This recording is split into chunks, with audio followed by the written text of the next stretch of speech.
G'day and welcome back to another World of Warcraft video. In this video we're going to be taking a look at a comprehensive guide to the Pandaria remix and everything you need to know to get going, start your adventure and have a good time, and why you should.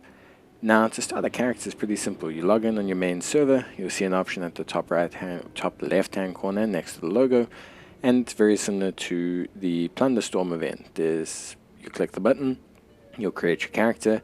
Your character is generated on your server, but is a time runner character, so they are basically separately instanced from other characters. You can see the little time logo next to their character name.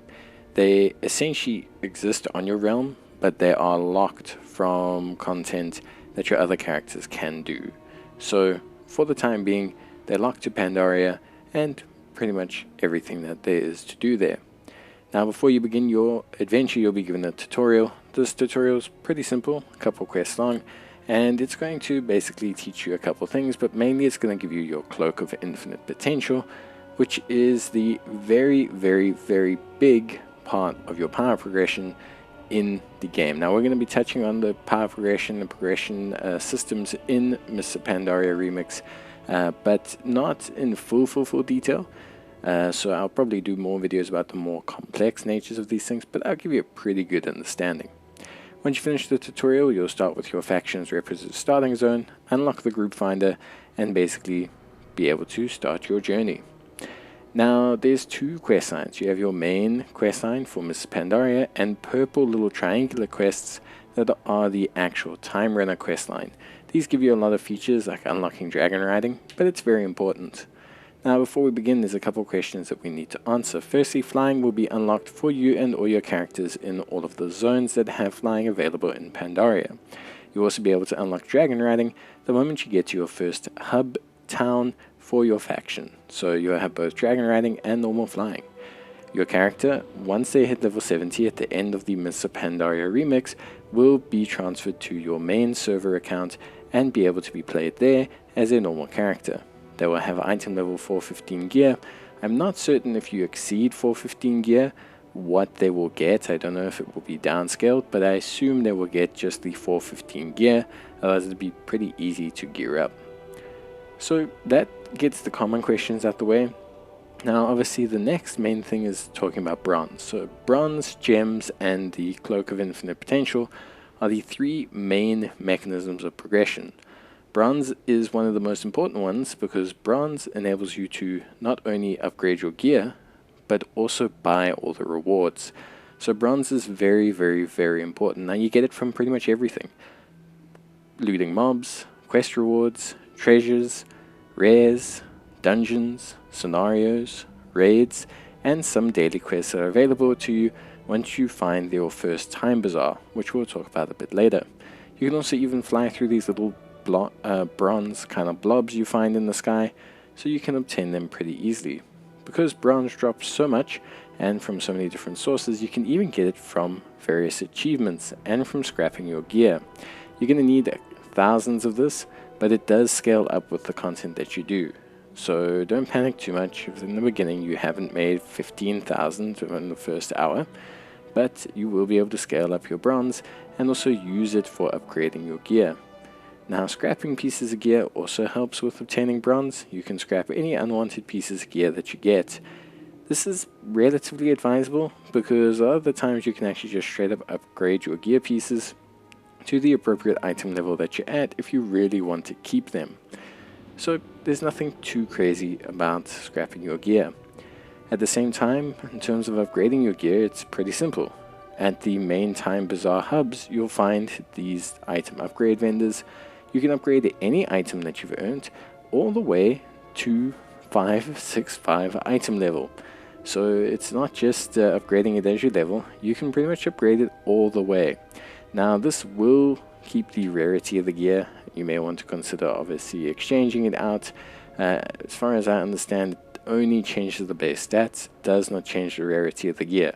So you may want to consider that before you upgrade a piece all the way. But in theory, you could take any piece you want and fully upgrade it. Now, beyond bronze, which is very important in obtaining, the most important method of upgrading your power is your Cloak of Infinite Potential.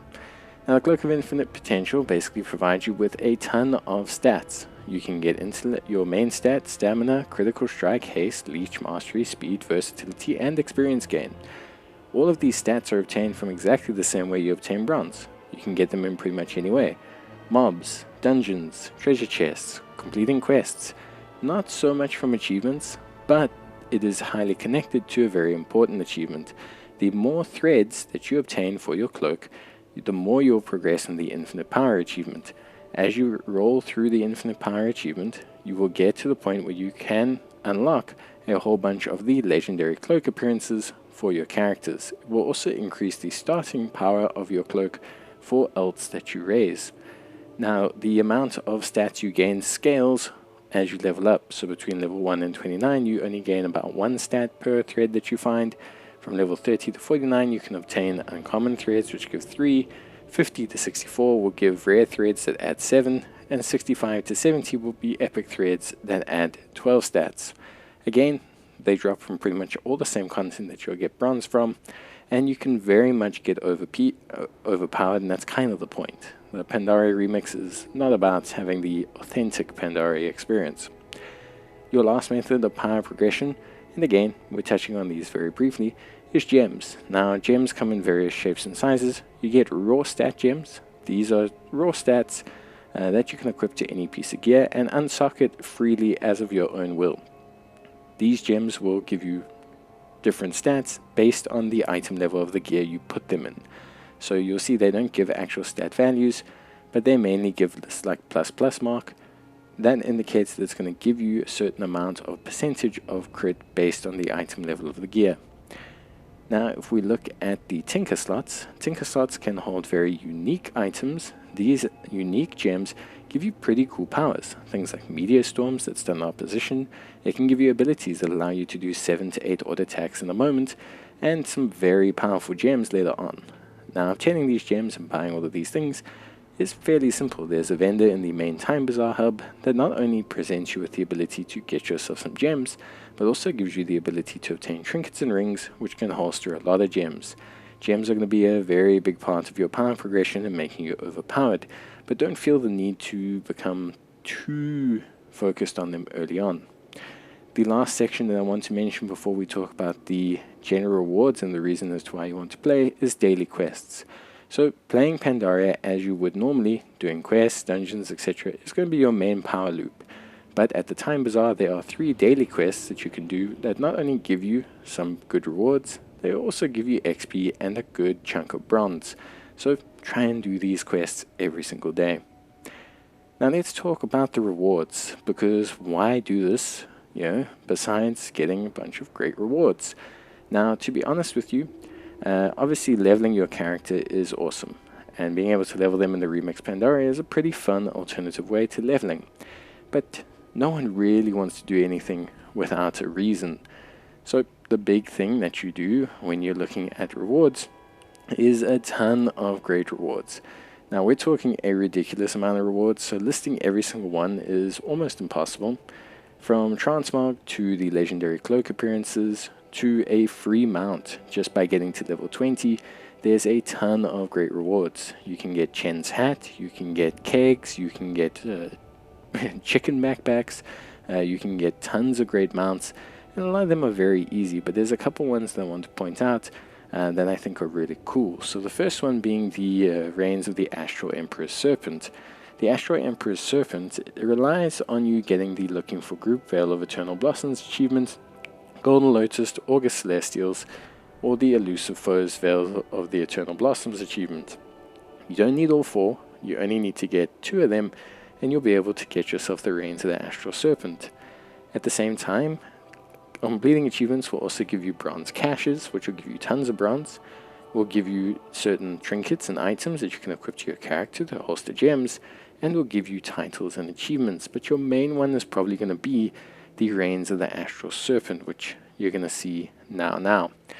All of these achievements will expire upon the end of the Pandaria remix, so they don't give achievement points, but they are feats of strength. So this is your pretty much only way to get these cool mounts unless they bring this event back in future. Now, in terms of other rewards, the rest of the rewards, outside of the Reigns of the Eternal Serpent and some transmog, and things like the Musk-Paw Calf, which is a pet, these are all achievement related. And like I said, I'm not going to delve too much into the detail as to how to get them, because quite frankly, there's so much stuff to get. But a lot of them are fairly simple, completing things like the campaign, recovering treasures, doing LFG for those sections. There's nothing too hard, actually. Getting these very nice achievements is actually pretty simple. So don't feel too pressured. You don't have to go do heroic raids or anything to get some of the cooler achievements. Now, of course, there are tons of other great items. Not only is there a ton of transmog, like a literal ton of transmog, but there are really, really, really good mounts that you can buy. So these mounts, as I mentioned, some are actually very hard to get. We're talking Reigns of the Slate Primordial Direhorn, Reigns of the Astral Cloud Serpent, Reigns of the Thundering Onyx Serpent, Reigns of the Heavenly Onyx Serpent, Reigns of the Thundering Cobalt Cloud Serpent. I mean, we're talking some of the hardest mounts to get, and you can just buy them for bronze, and not even a lot of bronze. Like, I mean, considering the amount of, like, you know, like bronze that you're going to get from playing the game, these are not too bad. Some of them only cost up to 50,000 bronze. You know, depending on how much you play, you'll get them quite easily. On top of that as well, there's a bunch of toys, but one thing I do want to point out is the heirlooms. So you can get the Garrosh heirlooms and the Tusks of Manoroth from the vendors as well, and these are very unique, as these heirlooms are super duper rare, that were originally rewarded with Garrosh, but they became unobtainable after he was defeated. You can get them now. However, you have to not only have bronze, but you also have to have the Bones of Manoroth. Now, the Bones of Manoroth is essentially a currency that you get from beating Garrosh on normal or harder in the Pandaria remix scenario. So keep that in mind, because it is going to be super duper important if you are wanting to get those rewards. But like I said, there are so many rewards here. A lot of them are directly correlating to bronze. So like I said, farming bronze is going to be super important. I'm going to do some research into how to farm bronze the most effectively, but there is lots of great stuff that you can get here. So don't be scared. Really dive into this expansion. You can come out with tons of mounts. You can come out with tons of transmog. It's really a great way to kind of round out a lot of those harder or more unobtainable rewards from Pandaria. So I really think players should consider playing this if you're someone who's been looking for some of these for a long time. On top of that, tons of great mog, and of course the incentive of leveling your character in an alternative way. Now, there's a couple of things I just want to mention before we close off the video. The Infinite Bazaar is available in each and every single province of the Pandaria expansion. It has a little symbol there, and going to it where you're going to find all the vendors and the daily quests. You can access it immediately upon entering the area. I wouldn't suggest going there straight away, but definitely go there early and get your daily quests so that you can benefit from those. Other than that, quest early on. It's always the number one thing with the Warcraft. People go, how can I get and do things quickly? Quest. You need a quest because questing firstly allows you to unlock a lot of the early power progression. We're talking very powerful Tinker gems, we're talking very powerful gems in general, and allows you to get things like the dragon riding, flying, etc. But questing is going to give you a ton of bronze. It's also going to give you a good chunk of threads, and it's going to be how you're going to gear yourself up nice and early. Once you have a full set of gear, once you have some of the first Tinker set gems, once you're starting to feel very powerful during questing, then it's time to hit LFG, complete some of those daily quests, and start rounding out those achievements. But that's it from me. I'll do a more in-depth guide into the cloak and the gearing system and the gems, and probably also how to farm bronze, and anything else anyone wants to know. But that's it from me. Bye.